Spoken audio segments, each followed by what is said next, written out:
ডিভোর্সের আগে শ্বশুরবাড়ি জেলখানা মনে হতো।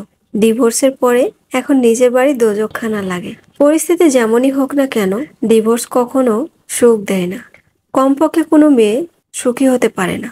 আমি এ কথাগুলো আপনাদের বলছি কারণ আমি চাই আমার মতো আর কেউ যেন ভুল না করে। হয়তো এজন্য, কারণ আমি চাই ঠুনকো কোনো কারণে সংসারগুলো ভেঙে না পড়ুক।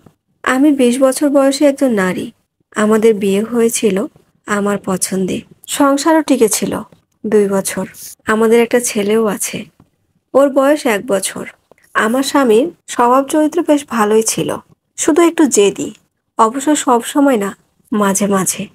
মানুষ ভাবে ওর বদমেজাজের জন্য বুঝি আমার এই অবস্থা, কিন্তু আমি জানি আমার সমস্যার শুরুটা ওর দিক থেকে হয়নি। সব সংসারে তো টুকটাক কিছু না কিছু সমস্যা লাগাই থাকে।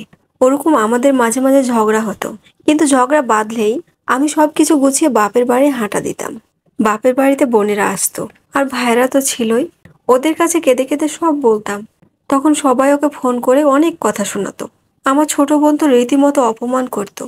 আমার কাছে মনে হতো ঠিকই আছে, কত বড় সাহস আমার সাথে লাগতে আসে, আমাকে নিজের মতো চালাতে চাই।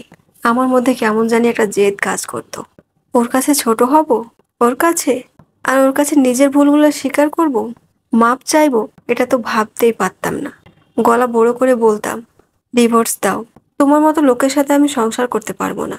ডিভোর্স আমি কখনোই মন থেকে চাইনি, ওটা ছিল মুখের কথা। ওর সামনে ছোট হাত চাইতে ডিভোর্স চাওয়াই আমার কাছে সঠিক মনে হতো। একদিনের কথা এখনো মনে পড়ে। সেদিন ছোট একটা ব্যাপার নিয়ে গল্প করতে করতে দুজনে খুব উত্তেজিত হয়ে পড়েছি।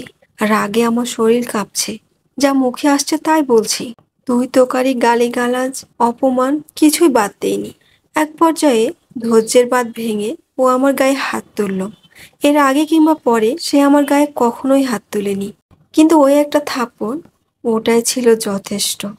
আমি বাপের বাড়ি চলে গেলাম। আর হ্যাঁ, বরাবরের মতো শুধু ওর দোষটা বলে গেলাম। মানুষের দোষ দিয়ে লাভ কি? সবাইকে যা বলেছি সেটার উপর ভিত্তি করে তারা বিচার করেছে। পরিবারের সবাই বললেন, এমন ছেলের সাথে সংসার করার কোনো দরকার নেই, মামলা ঠুকে দাও। আমি সবার পরামর্শে মামলা করলাম। ওর নামে নারী নির্যাতনের কেস করলাম।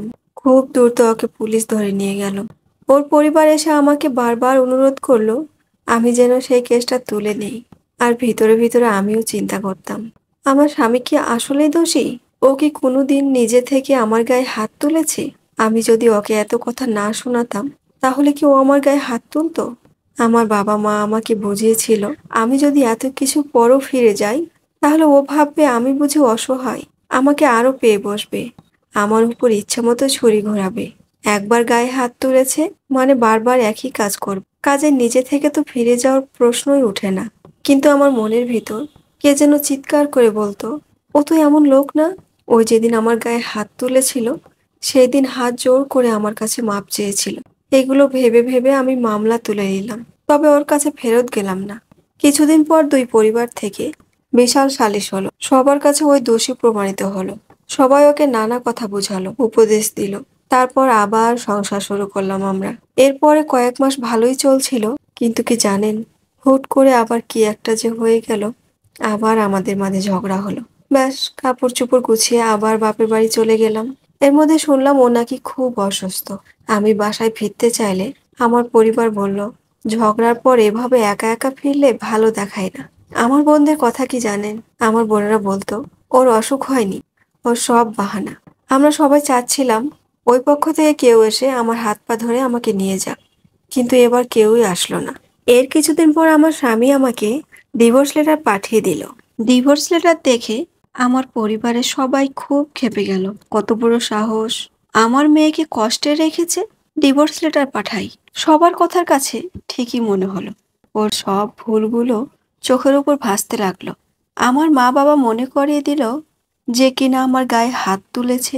প্রতিশোধের আগুনে জ্বলতে জ্বলতে আমি ঠিক করলাম আমিও তাকে ডিভোর্স দিব। কোর্টে গিয়ে তাকে হেনস্থা করার ট্রাই করলাম। আমার মাসিক খরচ বাড়িয়ে বড় একটা অঙ্ক দাবি করলাম। আমি চাইছিলাম ওর যেন দেওয়ালে পিঠ ঠেকে যাই, নিজে থেকে যেন আমার সাথে সংসার করতে চাই।